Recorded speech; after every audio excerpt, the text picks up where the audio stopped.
Bev, and you'll have to unmute Bev and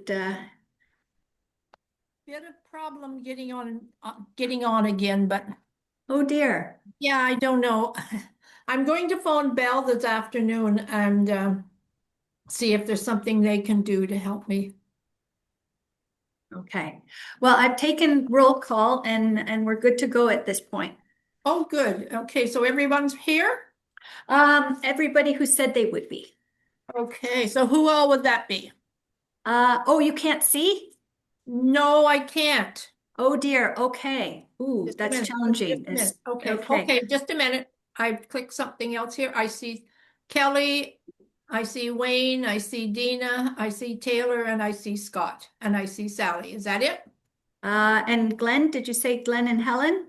No, I don't see Glenn or Helen. And Paul?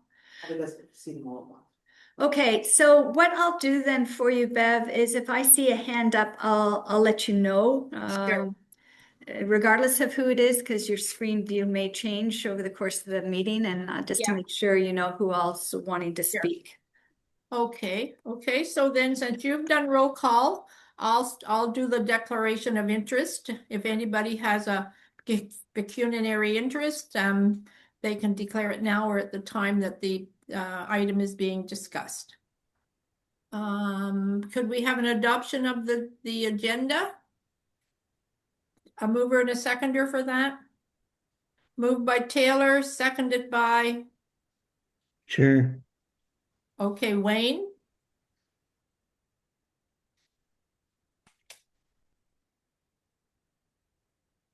Oh dear, Bev, you've frozen.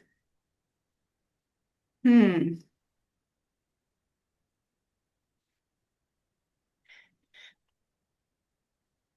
Bev? No, video. I think someone else needs to chair because this is just going to be too difficult. Yeah, I agree with you. So Dana is here as vice chair, so she can take over. Good, and thank you. Turn it over to her. Yeah, You guys hear me okay through there? I think so. Okay, we had a mover and seconder, so all in favor of, are we accepting the agenda? Yes. Yes, the agenda. Yeah. Any opposed? And that is passed. I'm assuming the next thing's minutes, the last minute. There we go. Next on the list is the approval of the minutes from our July 3rd meeting, 2025. And the motion is that the minutes of the Policy and Planning Advisory Committee meeting held July 3rd, 2025 be received and approved as printed. Can I get a mover for that? Paul, seconded by Bev. Any discussion on the minutes? Seeing none, all in favor? Any opposed? And that is carried. So our main issue today is the bylaw amendments regarding abstentions. Should I put the motion on the floor before we discuss? Sure. So the motion is, be it resolved that the Policy and Planning Advisory Committee recommend that the Board of Directors approve amendments of MVCA's administrative bylaw to address how abstention shall be handled during voting as set out in the report 3538-26. So that report was attached to the agenda. Any discussions on that at this point? I can speak to the matter if you Okay. would like. So at the last board meeting, there was some discussion around abstentions, and it was referred to the Policy and Planning Committee to consider. So we did further homework on what municipalities in this jurisdiction and other sources had in the language of their bylaws, etc. And it proved to be fairly consistent in that abstentions are deemed to be a negative vote. So there was fairly little question or ambiguity on that. The one thing that I found interesting was that, they universally said, obviously, if you're disqualified from voting due to a conflict, et cetera, that it wouldn't be considered the same way, but then they didn't go on to actually say how it would be considered. So what you see before you here, in terms of the proposed amendment, I actually say that if somebody is deemed to have a conflict and they are ineligible from voting, that they're not going to be considered part of what constitutes a majority. So with the group here today, 1, 2, 3, 4, 5, 6, 7. So if one of you had a conflict, under normal circumstances, 4 would be deemed a majority vote. But if one of you had a conflict, well, then the total number of people for calculating the majority would be based upon 6. As it happens, our bylaws say that if it was a tie vote, the motion is deemed to have been lost. So I've just added in that clarifying language that says where one or more members is deemed ineligible to vote due to a statutory requirement, a majority vote shall be calculated based upon the number of eligible members present. So it just makes it clear that that vote has no weight in determining a majority. Because none of the bylaws I read actually said what to do with ineligible voters for that purpose. And it struck me as an oversight, just to make sure that it was clear. I'll turn it back to you, Dana, if That's all I need from Paul and Paul, did you want to start us off with a question or comment? I have no question. Oh, sorry, I thought they said your hand was up. Oh, Bev, go ahead. Bev, you're muted. Yeah, okay. Yeah, I think I like the changes. The only question I have is due to statutory requirement. And in some of the ones I read, they just spell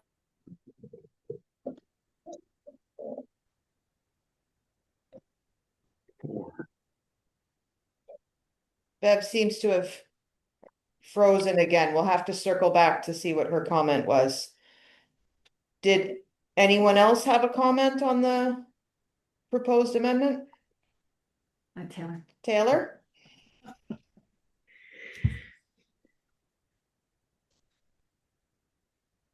oh, Taylor, we have you muted. Can you hear me now? Yep. Okay, sorry. I just had a question about this whole thing, the absentees. How is their vote considered a negative vote? Should it not only take into consideration the people that are present? It's not an absentee vote. It's when somebody refuses to vote. Oh, okay. Abstination. So if you refuse to vote, it's taken as a negative vote. Okay, I see. That makes more sense then. Glenn. Glenn? Hi. I looked at our City of Ottawa. Well, it's included in the meeting package here. Our procedure bylaw doesn't actually mention abstentions. And I think that's because then you'd have to do a yes, no, and abstain. And since abstains are counted anyways as a no, really there's not a point for abstentions. And I'm going to suggest that we not include a concept of abstentions in the bylaw because I don't think we need to. I think it just duplicates the same as somebody who just doesn't say yes or no. And I don't know if I can share my screen here. Maybe I kind of adapted our City of Ottawa based on what Sally has put together in the report, and just wanted to throw this out there for consideration. If I can share my screen, I'll bring that up. Hmm. Whoops. Sorry. Just trying to do the right. I think that worked. Can you guys see that? Yeah. So I guess it's just the No. first paragraph that mentions abstentions. I'm yeah. going to suggest this is an alternative.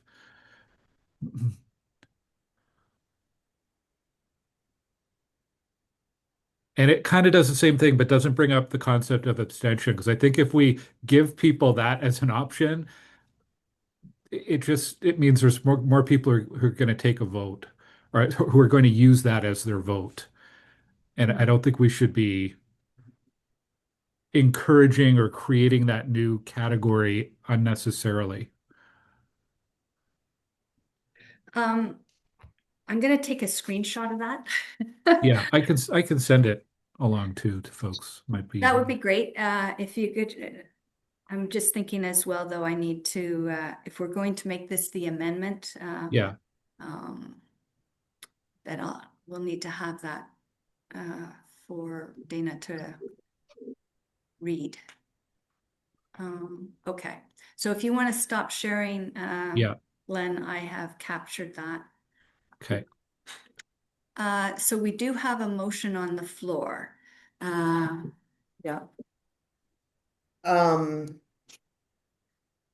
So do we need people's, So I think, Glenn, what you're proposing is a friendly amendment. And it's a question, we need to vote on the amendment first and then on the main motion. Is that fair? so we would need Bev, if you're back, you never did finish your first train of thought if either. And you'll have that very Can good. you hear me now? I'm going to shut my video off just so maybe. Yep. Yep. We can. So what I was thinking, actually, I agree with what Glenn is saying. It makes more sense to me, but the other thing is we call it a statutory requirement, and really, I think it's just a declared pecuniary interest or a declared conflict of interest, and I would be happy if one of those phrases was inserted instead of a statutory requirement, because what else is there? Anyway, that's all, just a thought. Any other comments on Glenn's friendly amendment to the motion?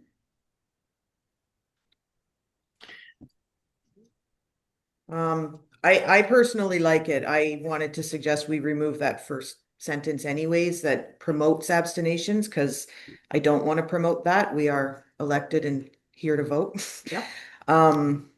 So that being said, Glenn's put forward an amendment. Does somebody want to second that amendment? Bev seconds will. it. If there's no more discussion, we will call the vote to approve the amendment. So who seconded it? Bev. Paul, Okay. did you want to make a comment before that happened? No. Oh, no, you're voting. So all in favor of the amendment? Any opposed? And that is carried. So now we have to approve the motion As amended. as amended. So the motion is resolved that the Policy and Planning Advisory Committee recommend the Board of Directors approve the amendment as The motion of the. amended? Yeah, let me just see, how I have to word this. Amendment of MVCA's bylaw to address how to, and for voting. It doesn't change anything except. And amended, You want that? Yeah, you stop for a minute. as amended. Okay, So it's the amendment as amended. correct, Okay, there you go. I get someone to move that to approve the motion. Glenn and a seconder. Helen? All in favor of the amended motion?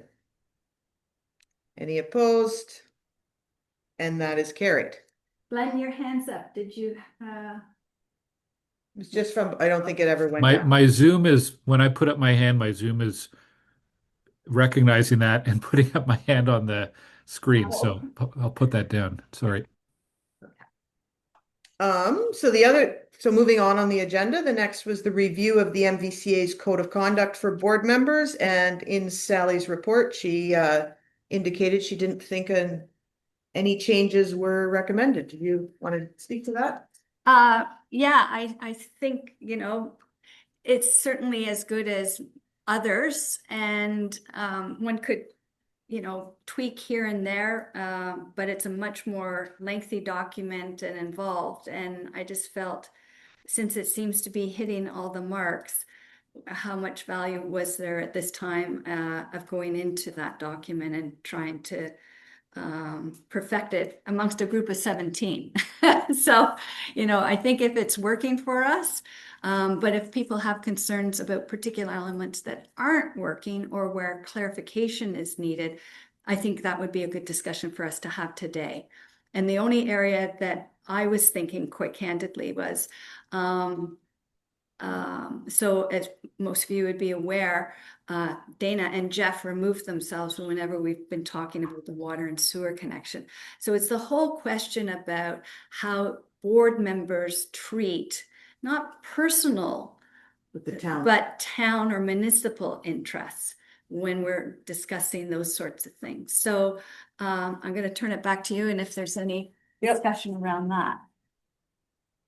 Does anybody have anything to add to that or discuss? Yeah, hi, it's Bev. I'll turn off my video again.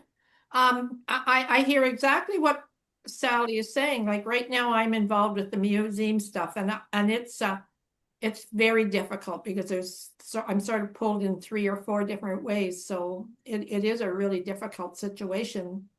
And I think I'll have to remove myself from some of the conversations just based on, I don't want to bias anybody and I don't want to harm anyone either. So anyway, thank you.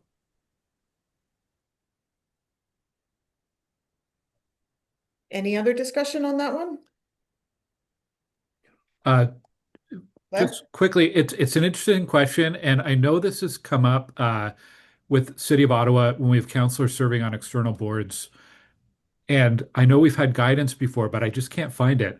I happen to be meeting with our integrity commissioner next week for an annual check-in, and I'm just going to see if she has that. I think that our policy is fine as is, but it's be good to have any guidance, opinions, whatever, because it's sure to come up again, and just be good to make sure that all of our members are super clear on what we should and shouldn't be doing. So I'll pass that along once I can track it down.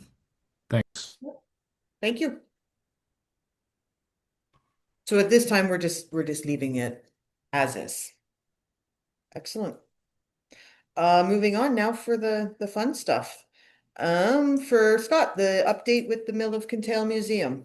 Where are we with that one? Okay, thank you. Good afternoon, everybody. I'm going to try and share my screen here. Let's see.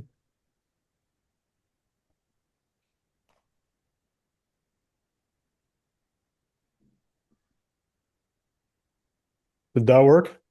Yep. Okay, perfect.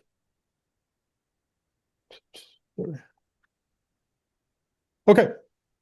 So in October 2025, at the Board of Directors meeting, the terms of reference for the Mill Kintail Working Group were approved to help staff identify and conduct feasibility and analysis for options of either retaining the museum collection at the Mill Kintail site or at another location. And as part of that process, we've retained Eric Lockhart of Queen's University Smith School of Business to help facilitate the discussion. And as some of you might remember, Eric was part of the discussion with the board around the strategic plan update that we did last year. And he was a bit of a wizard in helping to facilitate some discussion and keep things moving. And he's been helpful in doing so far with the working group.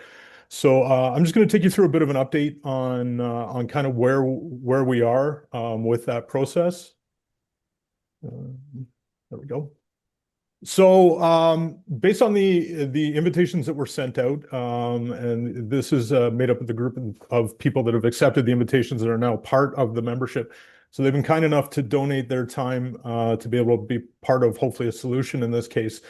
So it's made up of residents from the greater area, or should say residents with expertise or decision-making power in the local area that have a vested interest in the museum. So we have representation from our own Mill of Kintail Advisory Committee, the North Lanark Regional Museum, City of Ottawa, the Naismith family, Ottawa Community Foundation, Municipality of Mississippi Mills, Mississippi Mills Textile Museum, Lanark County Arts and Heritage Committee, and the Mississippi Mills Community Foundation. So a fairly well-rounded group of individuals. So, excuse me. So, our first meeting was actually January 21st. So we hit the new year kind of off and running with a tour of the museum, the gatehouse and the archives as well. So everything related to the Milliken Museum. And then after that in the afternoon, we came back to discuss the current state of kind of where we are now and the history and how we've gotten to where we are now. And as part of that discussion, we developed criteria to help evaluate some of the ideas or the opportunities that could be identified in terms of ownership options. And we say criteria, I'll give you a few examples. So, from the group, some of the top ones were must provide a safe holding spot for the collection, must preserve the historical value of the collection, must ensure the public has access to the collection, must have a board governance model with proper policies in place and similar items to that help identify the criteria that we would have used to evaluate some of the ownership options. So after that, we did get into identifying some ownership options, and based on some of the internal voting from the group, in front of you there are the top kind of ideas that were identified. So it talked about consolidating into an organization of museums between two of or more of the museums within the municipality. It also spoke to a new organization, so a new organization or charity that is not yet formed. And there had been some initial conversation from our Museum Advisory Committee members who were possibly looking at developing a newer organization that might be possible as a possible solution. Ownership of the collection by the municipality of Mississippi Mills was brought up as an option. An existing heritage organization or existing museum. And then finally, a university, so a tie to whether it would be a local university or a university that has tie to the two gentlemen that the collections represent. So as we move forward, last night, well, I guess late yesterday afternoon and into the evening was our second meeting. So as part of that, we reviewed the options, and we started to discuss the pros and cons against the draft criteria that was created. So we went through a pros and cons list of each option that was identified, and we kind of hashed out what were the major pros and cons of each idea to help us move forward in identifying those. And then as part of it, we actually had a presentation of two expressions of interest. One first from the North Lanark Museum, so the North Lanark Historical Society, and then a second one from the Mississippi Valley Textile Museum, which have both expressed interest in more of an official capacity in being part of the solution here. So we had a presentation, there was a couple of questions that were asked of them. So it was good to see some progression in that sense. Part of the discussion that has come up, so the issue of property being included in the discussion has been brought forth by a handful of the group members. However, this falls outside of the mandate of the working group. And seeing as how we also have two expressions of interest on the table that include the idea of collection ownership, and it also has the collection, hopefully remaining on site. It doesn't speak to the necessity of involving the property as part of the plan. And then similarly, our land conservation and resource strategy doesn't speak to any intention of us in terms of divesting of that property.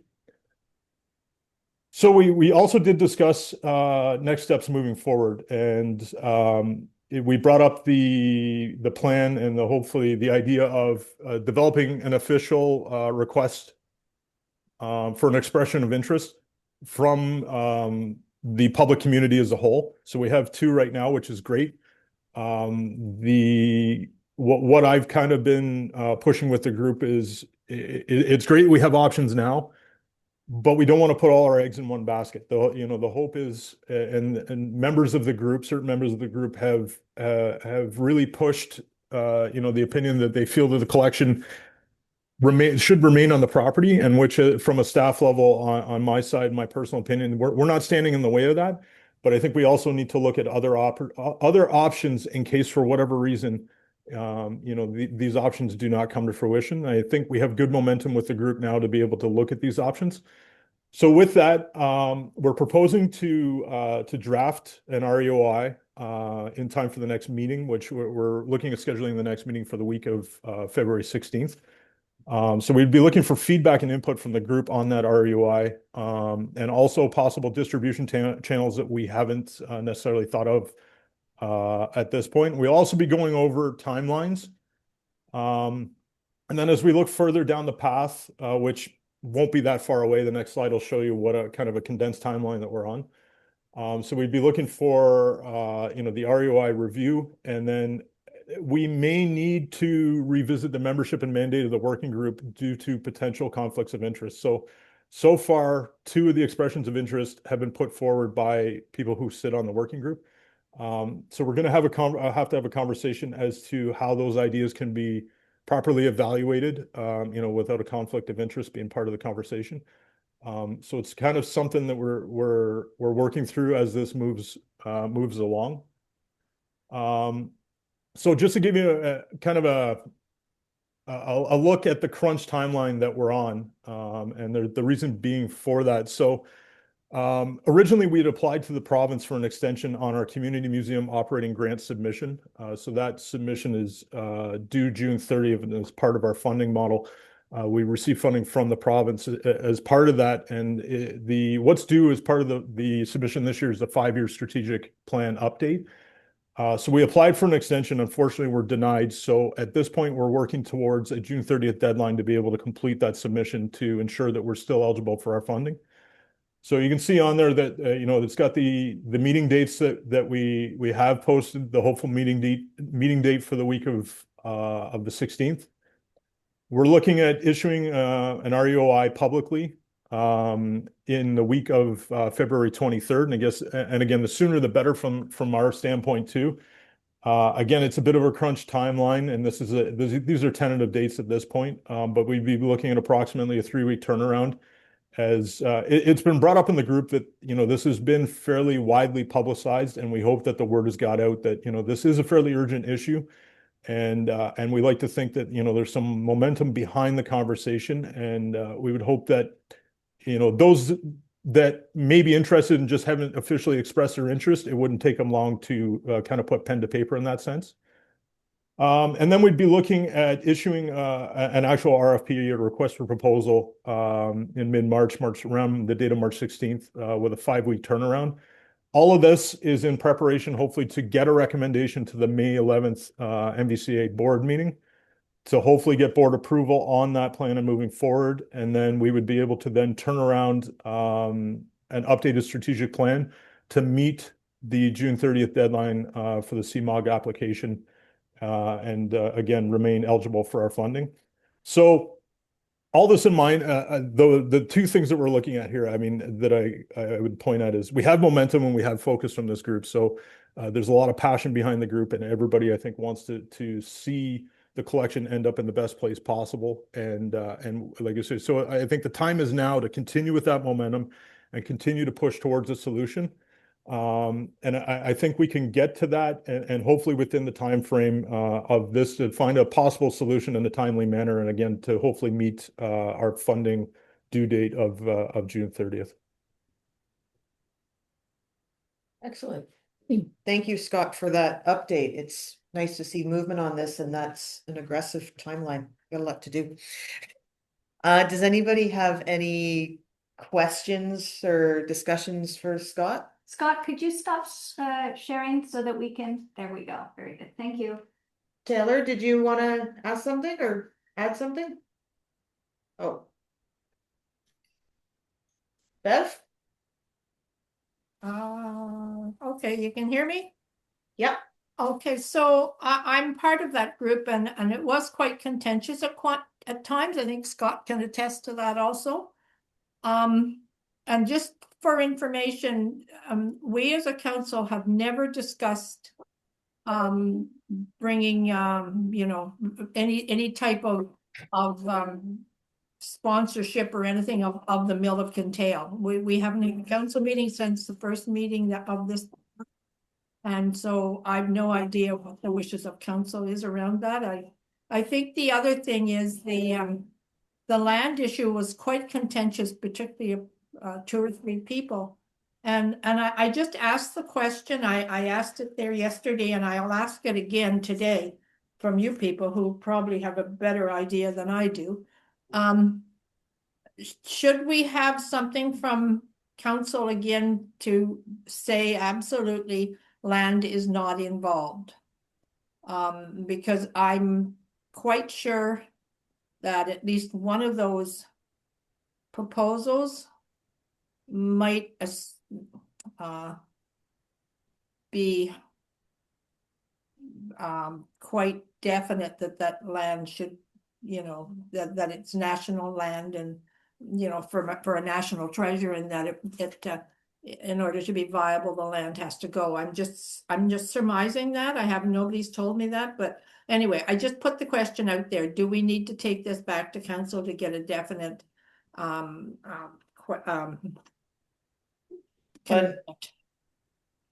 And Bev, I'm assuming you mean the MVCA board when you say Yes. council. Yes, sorry. And I think Sally's gonna speak to that. So, in part, the way I see it unfolding is that typically when you go out for request for expression of interest, respondents are given the opportunity not only to sort of speak to what their overall credentials and abilities and that sort of thing are, but they're also given the opportunity to ask questions, to identify things that they would need for their proposal to be considered viable, etc. And as of yet, you know, neither the two people or organizations that have submitted so far has indicated that they need to buy or to otherwise acquire the entirety or a portion of the property. Certainly there's indications that they might want to use other parts of the property. So I would be inclined to wait until we go through the REOI process and determine whether any of the respondents say, actually, for us to come back with a financially sustainable, viable business model, we need to have land beyond what we've already stated. And at that point, before we issue the RFP, definitely, then the board would need to consider that matter and say, are we going to put that on the table? And that would have to be an in-camera discussion. But at this point, I don't see that as needed at this stage. Bev, you wanted to respond? And I'm fine with that. That's a good line to put out there. I think that the ones who have come forward with a proposal need to be quite clear. That needs to be quite clear to them that if they are considering more than just the ownership of the collection and the use of the mill, they need to put that out there as part of their proposal.